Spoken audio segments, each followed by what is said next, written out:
Hello once again YouTube, and welcome back to another video, and it's daylight. Woo! I also have a Christmas tree out, woo! But I don't have it turned on because it's day. And yes, this is the final look back. Hooray! Because this episode 2 has been taking a long time to make it has, which has been a shame because these are mostly monsters from the 4th Doctor era. Well, actually, should I say 70s monsters? Yeah, these are all 70s monsters. The Cybermen were from the 60s. Yeah. All those Cybermen are from the 60s. Trust me, none of them were from the 80s or 70s. So all the monsters are from the 70s. All the monsters are from the 70s, and they are. Most of them are from the 4th Doctor era. Most of them are from the Philip Hinchcliffe era, except for this one right here. See him? Yeah, that's your grandmother. Anyway, let's have a look at... Seeing we mentioned our Sea Devil friend, let's have a look at him first. This might actually take about 2 parts. Yes, this is our Sea Devil friend here. As you can... You're not familiar with the Sea Devils, which... Yeah. Can't blame you. If you're a new Who fan, you probably don't know about them. You know the Silurians, like, you know, Vastra from the Paternoster gang, yeah? Yeah, those lizards that were on Earth before man. Well, technically, they were ruling Earth before man, should I say. These are their aquatic cousins, and the first story they appeared in was with John Pertwee, of course, because the Silurians also appeared with John Pertwee about 2 seasons previously, and they were being led by the Master. Yes, Master is giving them false views on humans, which were actually true. So yes, these are as the name probably suggests, these guys can swim. Yay! Yeah.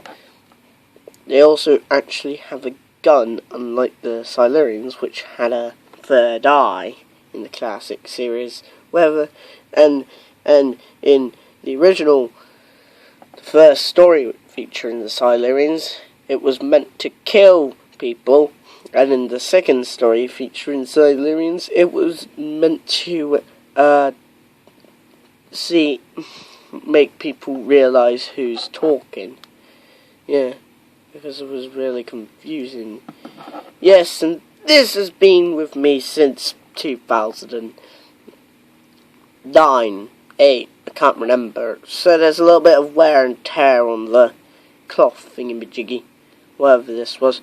The detail on this, man, wow. Looks creepy as all hell.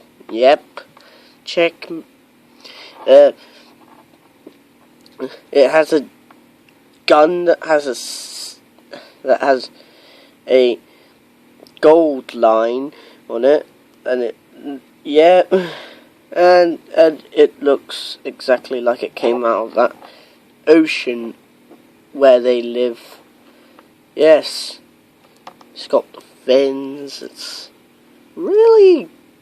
It does look really creepy, and it also looks like a turtle.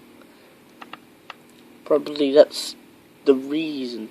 So, why they're like that. Yeah, even got the beak. So now on to the articulation. The head can rotate all the way round, even though he would look really weird. The arm can go out, yeah, ball joint, so can the, and they can do that.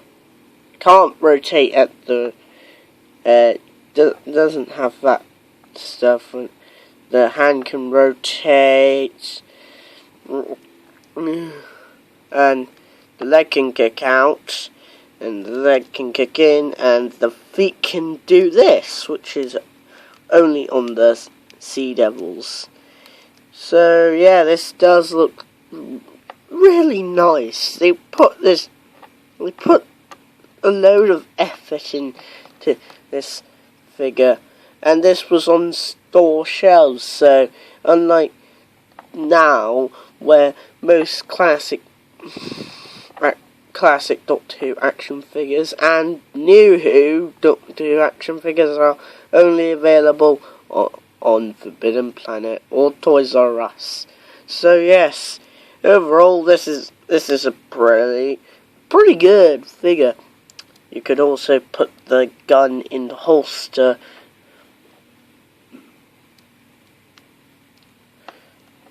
which is, yeah, does look like a nice figure. Yeah, I don't think these are available anymore. I don't know.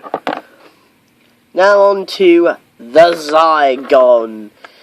These were only one-off monsters in the classic series, but now, since their debut story is so popular, they've now got about 2 more episodes, if you include the 50th anniversary as an episode.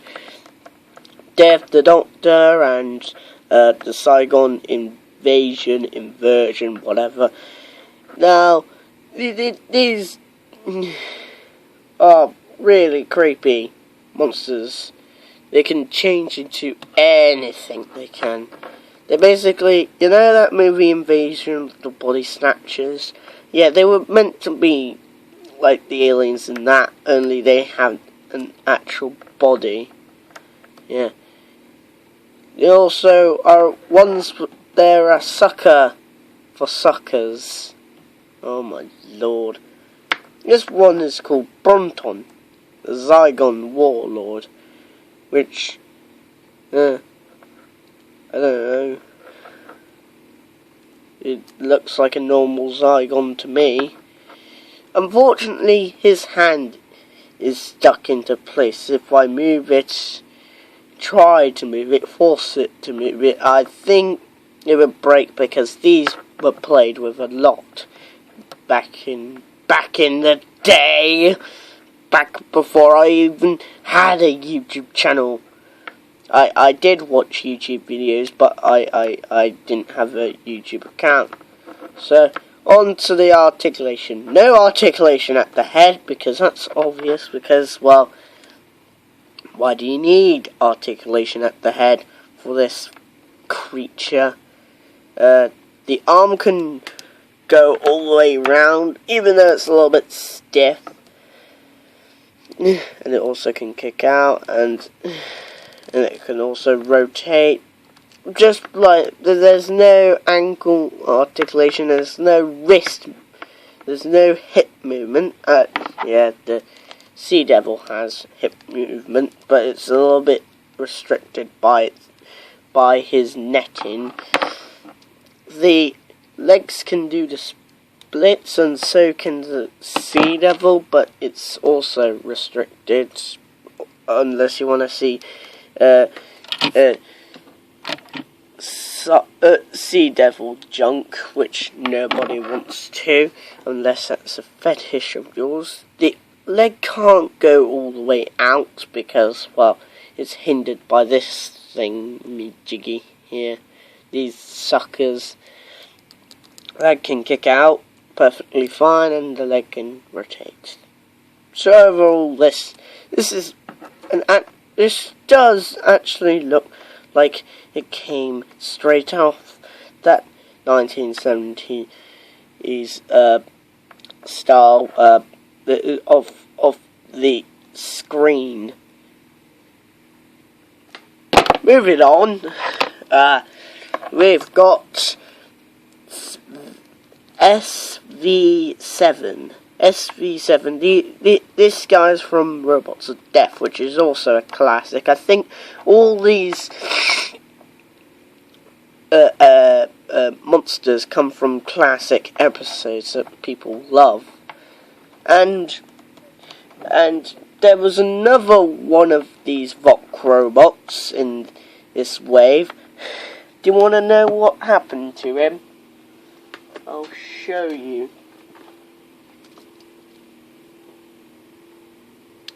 Yes, this is the problem with having action figures when you're very young. Yes, so the detail does look pretty good. For some reason his arm is a little bit. I don't know what the hell's wrong with his arm. Like, looks normal there, but you can't really do it, like, at all. But when you put it that way, it looks really weird. Maybe it's a factory error. Yeah. Also, this hand can come off. For some reason. I think it was because he would have had an accessory with his hands with a corpse marker on it that they usually have. But the detail does look lovely, and it does also just looks like it came out of this TV screen. And the articulation is nice. The head can turn around, but it's hindered by this bit here. Finally, we've got some rotation at the and it can go that way, but it can't go fully because of these. It can go that way, and the hand can rotate. It can twist around, and it's not hindered by the thingy-majiggy for some reason. Yeah, weirdly, this can rotate, and this can go out. So overall, it's a pretty good figure. You probably noticed that I'm rushing this. Anyway, on to the final duo. Magnus Grill and Mr. Sin from Talons of Wayne Chiang, which was the final nail in the coffin for the Philip Hinchcliffe era, and I probably need to make another part of this. Oh dear. Anyway, if you don't know who Magnus Grill is, he's a criminal running away from the same agency that Captain Jack Harkness was a part of, until, of course, parting of the ways, and he went to Earth. But he got very disfigured when he went for a time portal, and I had the original head, but I forgot where I put it, which is always a good thing when you're reviewing figures with two heads. But I love the detail and the accuracy to the on-screen costume and the actor's makeup. And also Mr. Sin is a doll that has the brain of a pig. So he made noises, yeah. Generally was terrifying. He terrified me when I first watched this story, I mean. So yeah, let's look at the articulation of Mr. Sin. His head can rotate, but yeah, his head can rotate, yeah. And his arm can go out. He had a knife at one point. His arm can do that, yeah. That usual. This is kind of getting boring, and you can't go out. You can't kick out, but it can